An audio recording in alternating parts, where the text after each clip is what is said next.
Comment modifier la mise en forme d'un tableau à la volée en utilisant des cases à cocher et surtout sans utiliser VBA? Bonjour à tous, c'est Alex d'excelformation.fr et dans cette vidéo, je vais vous montrer comment ajouter des fonctionnalités sur un tableau directement en utilisant des cases à cocher et sans utiliser VBA.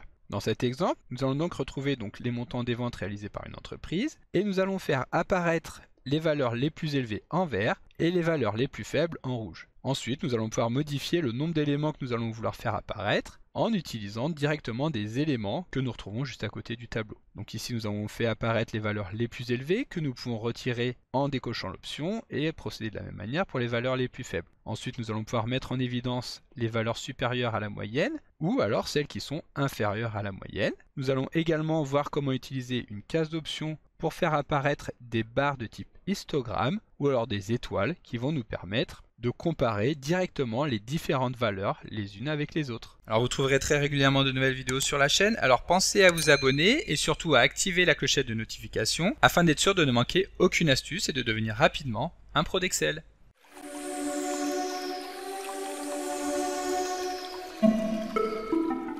Alors juste avant de commencer, je vous rappelle que cette semaine, c'est le Black Friday sur excelformation.fr et donc si vous suivez le lien disponible dans la description de la vidéo, vous pourrez obtenir des packs exclusifs reprenant l'ensemble des formations et des applications que j'ai pu mettre en place au cours de ces dernières années. Voilà, donc évidemment, comme d'habitude, si vous voulez être sûr de bien comprendre tout ce que nous allons voir dans le cadre de cette vidéo, vous pouvez également suivre le lien disponible dans la description de la vidéo pour télécharger le support que nous allons utiliser dans cette vidéo, ce qui vous permettra de réaliser les opérations en même temps que moi pour bien comprendre tout ce que nous allons voir dans cette vidéo. Donc comme je vous l'expliquais dans l'introduction, nous allons voir dans cette vidéo comment mettre en place une mise en forme conditionnelle sur un tableau de données que nous pourrons activer ou désactiver facilement à la demande en utilisant de simples cases à cocher. Et donc avant cela, nous allons commencer par mettre en place les différentes règles de mise en forme conditionnelle sur nos données. Et la première règle que nous allons vouloir mettre en place va consister à faire ressortir les plus grandes et les plus petites valeurs de notre tableau de données. Ici, ce tableau de données reprend donc le montant des ventes trimestrielles qu'une entreprise a réalisé au sein de différents pays. Et donc pour commencer, pour faire ressortir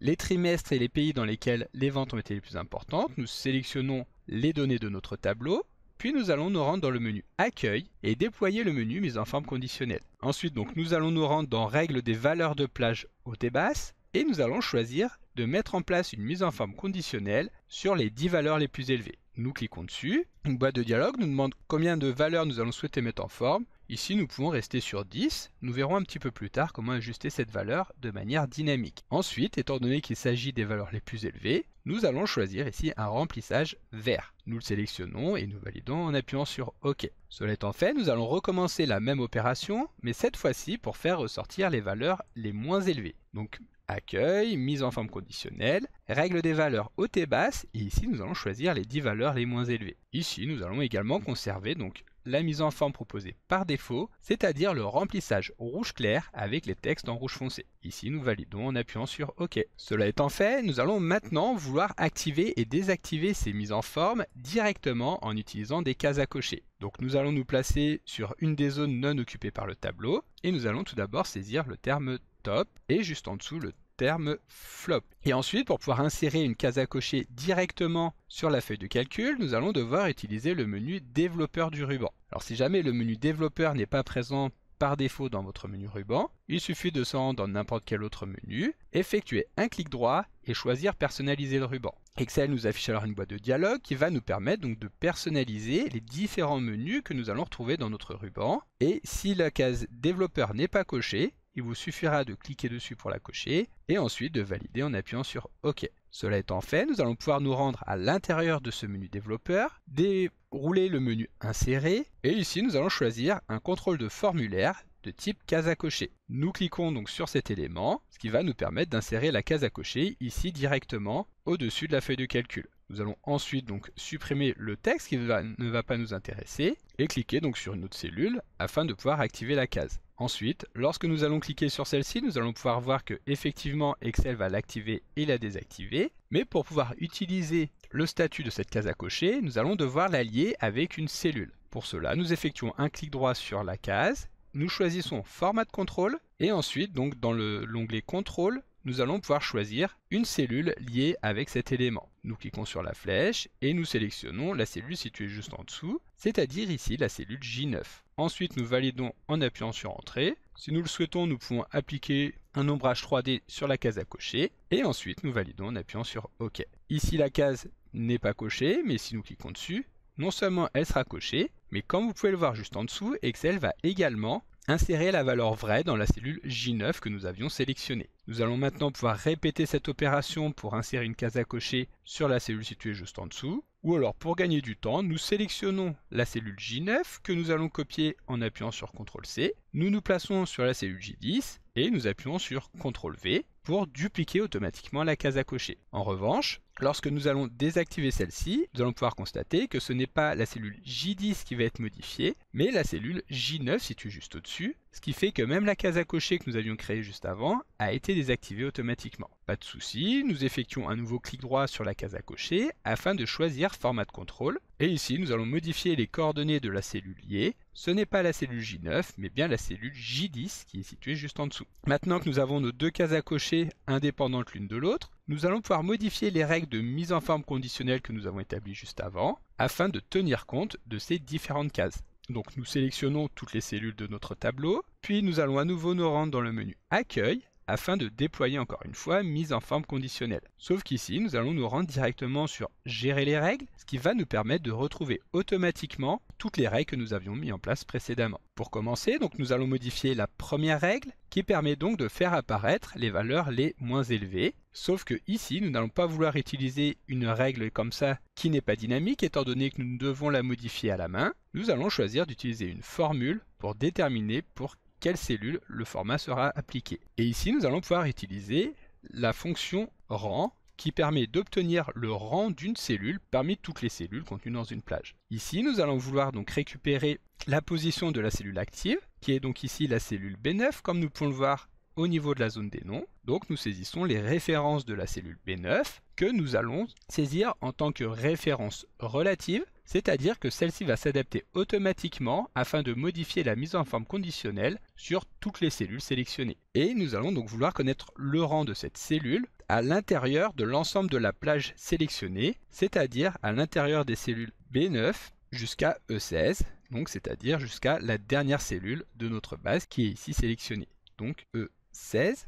Sauf que cette fois-ci, nous allons vouloir que la plage de l'ensemble des cellules reste fixe, peu importe la cellule sur laquelle nous allons étudier la mise en forme conditionnelle. Et donc pour cela, nous allons transformer cette plage de cellules en une référence absolue en appuyant sur la touche F4. Alors si jamais la touche F4 n'est pas active directement sur votre poste de travail, c'est que vous êtes probablement sur un PC portable. Et donc dans ce cas-là, il faudra utiliser en même temps la touche fonction qui se trouve en bas à gauche, juste à côté de la touche contrôle. Pour le troisième argument de la fonction rang, nous allons pouvoir spécifier dans quel sens nous allons vouloir effectuer le classement afin d'obtenir uniquement les valeurs les plus faibles. Et ici, donc, nous allons donner la valeur de 1 à cet argument. Cela étant fait, il nous restera à vérifier si cette valeur, donc le classement de la cellule active, est bien inférieur ou égal à 10. Ensuite, nous validons en appuyant sur OK, puis sur Appliquer, afin qu'Excel donc modifie la mise en forme conditionnelle que nous venons d'appliquer.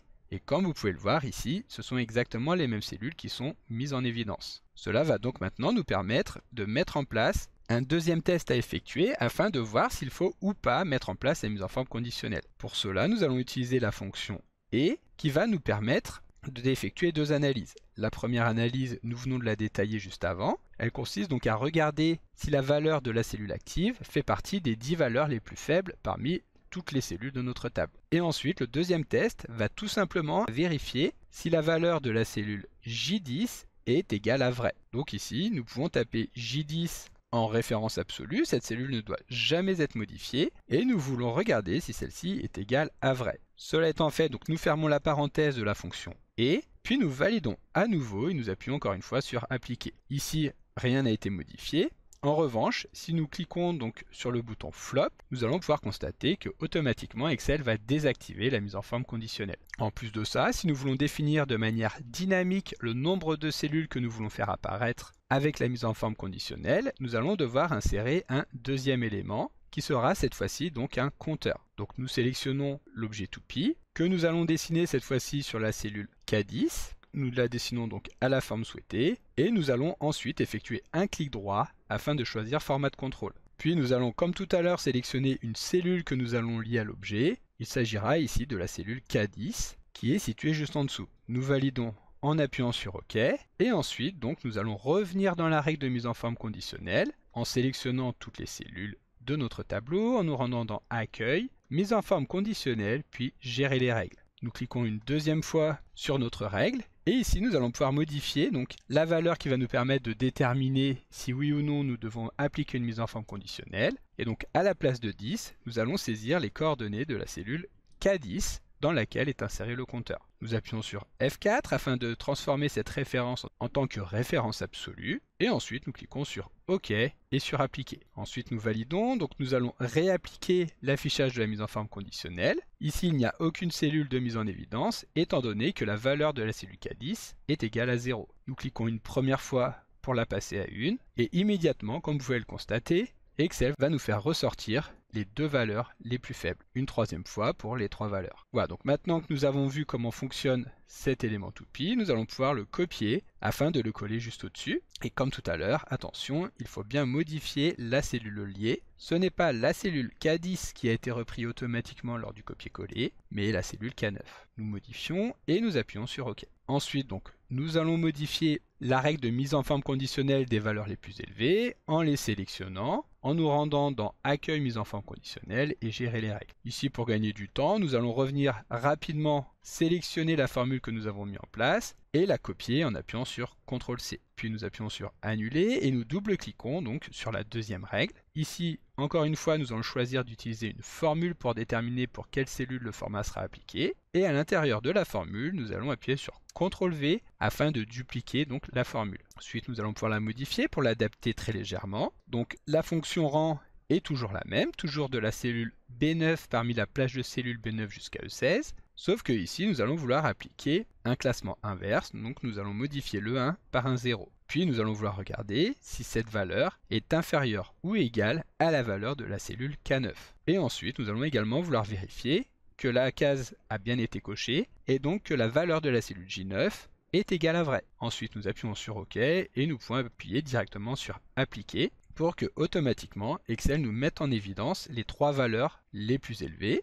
Donc nous allons pouvoir modifier le nombre de cellules mises en évidence et également désactiver immédiatement l'ensemble de la règle. Voilà, donc maintenant nous allons ajouter un jeu de nouvelles règles qui va permettre de mettre en évidence les cellules supérieures à la moyenne et celles qui sont inférieures à la moyenne. Donc ici nous saisissons supérieure, moyenne et juste en dessous inférieure, moyenne. Nous allons reprendre donc les deux cellules que nous avons juste au-dessus avec les cases à cocher que nous allons coller ici. Comme tout à l'heure, il est important de penser à bien modifier la case liée. Ici ce sera la cellule J11 et juste en dessous, donc sur la dernière case à cocher, ce sera évidemment la cellule J12. Donc nous modifions J10 par J12. Ensuite nous validons en appuyant sur OK. Nous vérifions que nos éléments sont bien indépendants. Donc ici c'est bien les valeurs situées juste en dessous qui ont été modifiées. Et nous allons également désactiver les cases situées juste au-dessus. Nous resélectionnons les cellules du tableau, puis nous allons nous rendre dans Mise en forme conditionnelle, puis sur Gérer les règles. Ici, nous allons revenir copier rapidement la formule que nous avons ici, nous la sélectionnons et nous appuyons sur CTRL-C. Ensuite, nous appuyons sur Annuler et nous allons insérer une nouvelle règle en cliquant sur le bouton Nouvelle règle. Nous allons directement nous rendre dans Utiliser une formule pour déterminer pour quelle cellule le format sera appliqué. Et ici, vous allez voir que la fonction sera encore plus simple. Nous allons en effet pouvoir supprimer tout le calcul donc utilisant la fonction rang que nous n'allons pas utiliser ici. À la place, nous allons vouloir regarder si la valeur de la cellule B9, qui est donc la cellule active, est supérieure ou égale à la moyenne. Donc nous regardons si B9 est supérieur ou égal au résultat retourné avec la fonction moyenne que nous allons vouloir calculer sur toutes les cellules de notre plage, donc que nous pouvons saisir manuellement comme nous l'avons fait tout à l'heure, ou alors nous pouvons également sélectionner directement les cellules à l'aide de la souris,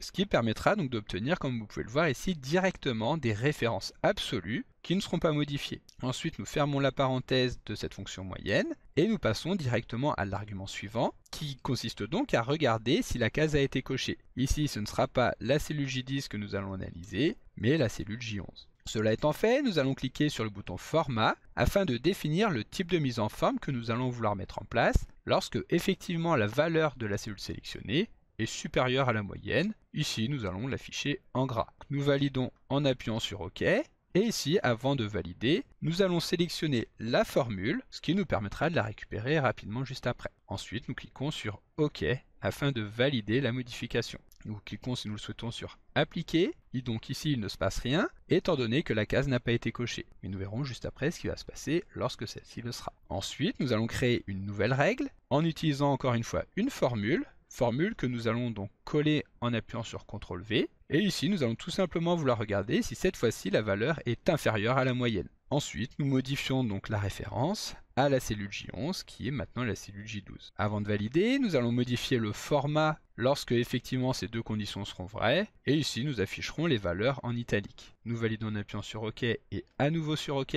Ici, nous cliquons sur Appliquer et nous validons encore une fois sur OK. Pour tester, donc nous allons tout d'abord vouloir mettre en évidence les cellules qui effectivement sont supérieures à la moyenne, que nous allons retrouver ici en gras, et celles qui sont inférieures à la moyenne seront affichées en italique. Nous pouvons évidemment cumuler ces différentes conditions avec les conditions précédentes, qui vont ici nous permettre d'obtenir les valeurs les moins élevées et les valeurs les plus élevées. Et donc maintenant, nous allons vouloir agrémenter notre analyse en faisant apparaître des barres comparatives qui vont donc nous afficher un mini graphique directement à l'intérieur des cellules. Pour cela, donc, nous allons reprendre les valeurs que nous avons au niveau de chaque pays en allant reprendre tout simplement les valeurs de la colonne totale. Pour cela, nous sélectionnons les cellules, nous tapons le symbole égal et nous allons cliquer sur la cellule F9 dans laquelle se trouve le total des ventes réalisées en France. Ensuite, lorsque nous allons valider, nous allons appuyer sur CTRL et Entrée afin de valider l'insertion donc des valeurs sur l'ensemble des cellules sélectionnées. Puis pour insérer les barres dans les cellules, nous allons nous rendre encore une fois dans Mise en forme conditionnelle, puis nous allons ensuite aller dans Barre de données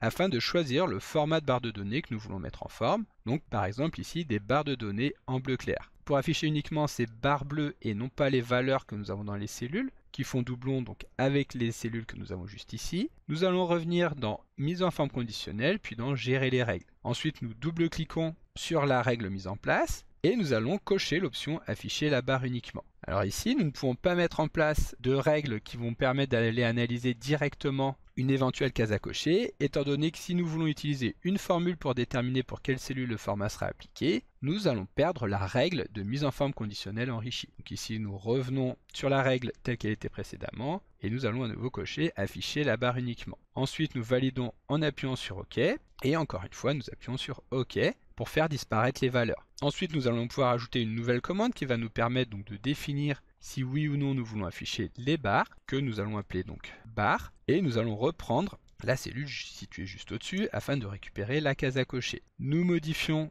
la cellule liée, qui sera ici la cellule J13. Nous validons ensuite en appuyant sur OK. Et donc l'astuce qui va nous permettre de définir si oui ou non nous voulons afficher les barres sera tout simplement d'insérer une formule directement à la place de l'appel simple de la cellule F9 qui nous permettra de n'afficher aucune valeur dans la cellule lorsque la case ne sera pas cochée. Donc pour cela, nous allons utiliser la fonction si afin de regarder si la valeur de la cellule J13 que nous allons récupérer en tant que valeur absolue en appuyant sur F4 est bien égale à vrai. Lorsque ce sera le cas, donc, nous pourrons récupérer la valeur de la cellule F9.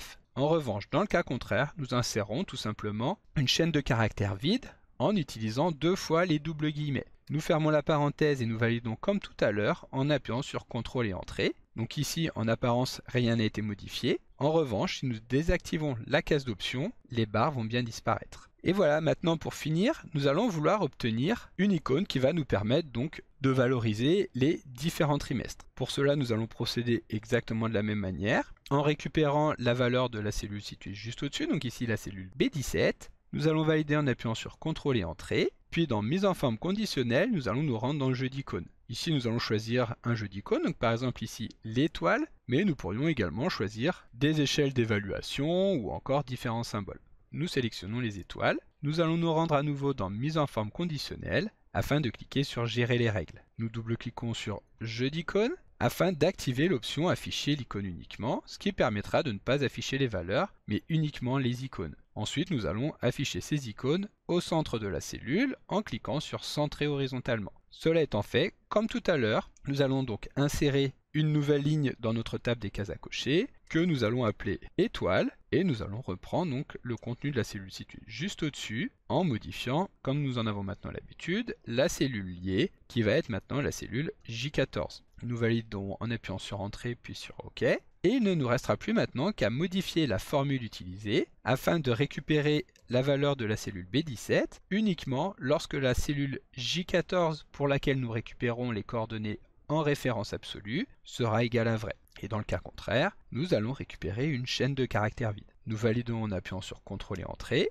Et maintenant, il nous suffira tout simplement de désactiver l'option afin de retirer les étoiles. Pour terminer, si nous voulons cacher donc les différents éléments que nous avons ici qui visuellement n'ont aucun intérêt, nous les sélectionnons et nous appuyons sur Format de cellule. Et dans le champ Personnaliser, nous allons saisir 3 points virgules, ce qui va nous permettre de faire disparaître automatiquement le contenu des cellules. Mais comme vous pouvez le constater, si nous sélectionnons une cellule et que nous regardons dans la barre des formules, la valeur est toujours saisie, elle est juste devenue invisible. Ensuite, donc, nous allons pouvoir modifier l'agencement des différents éléments afin de faire apparaître les cases à cocher non pas à la suite de leurs intitulés, mais nous allons les placer juste avant, ce qui sera donc plus clair à comprendre. Et nous allons également pouvoir déplacer les toupies pour les placer également juste avant les cases qui correspondent. Et ensuite, donc, nous allons masquer les colonnes J et K en les sélectionnant, en effectuant un clic droit et en cliquant sur masquer. De cette manière, nous aurons donc les intitulés qui vont complètement apparaître. Ensuite, il nous restera à décocher les options que nous voulons masquer et à laisser cocher les options que nous voulons conserver à l'écran. Donc comme d'habitude, vous pouvez télécharger le support de secours en suivant le lien que vous trouverez dans la description de la vidéo. Si la vidéo vous a plu, n'oubliez pas de la liker et de la partager à vos collègues et amis sur l'ensemble de vos réseaux sociaux. Et vous pouvez également me laisser vos impressions dans l'espace des commentaires, je lirai chacun d'entre eux et y répondrai avec plaisir. Évidemment, si ce n'est pas encore fait, abonnez-vous à la chaîne pour ne manquer aucune astuce. C'est également très important pour m'aider à gagner en visibilité afin de pouvoir développer la chaîne et continuer de vous proposer des tas de nouvelles vidéos. Merci d'avoir suivi cette vidéo et à très bientôt pour un prochain tuto.